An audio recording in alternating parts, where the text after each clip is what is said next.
त्रिषु लोकेशु तार अर्थ कौन ए तीन लोकरे तांकर कौनसी कार्य ना देखंतु ए तीन लोकरे एपरि कौन सी वस्तु ना जहाँ ताकू प्राप्त करने को इच्छा अच्छी आउ सी मिलनी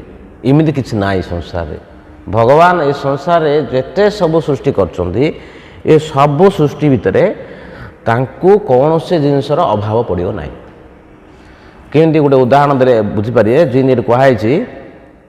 जदि कौन से व्यक्ति को जदि इंद्र हवा को स्वर्ग इंद्र हवा को इच्छा करवा इच्छा अच्छी ताहले ताको 100 अश्वमेध यज्ञ कले से लोक स्वर्ग जाकर इंद्र हो किंतु भगवान को 100 अश्वमेध यज्ञ करने पड़ला ना केंदी ना जिते बड़े आम देखा से द्वारिकार सब लीला करते राणी मानू नहीं जो लीला करते राणी सी राणी मान कहले कि तुम्हें जाओ कौटी की स्वर्ग को जाओ आम पारिजात वृक्ष धरी आस तो भगवान श्रीकृष्ण को अश्वमेध यज्ञ करी स्वर्ग को जाए पारिजात वृक्ष धरी आसवा किसी लड़ा पड़लानी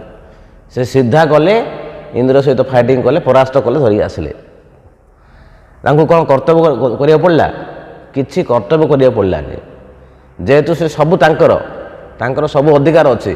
जदिओ इंद्र देलानी तथापि से जबरदस्त धरिक आसिले तो ये कहुई किसी वस्तुर आवश्यक ना से जहाँ चाहिए तांको मिलियो जमी आउ गोटे उदाहरण अच्छी कहुई जिते बड़े द्वारिकापुर रे से किसी निर्माण करने इच्छा है नगरी द्वारिकापुर रे तो से जब इच्छा कले से इच्छा मात्र के समुद्र देवता तांको देदेले स्थान आ विश्वकर्मा स्वर्गर जो अच्छी कारीगर से आसिक राताराति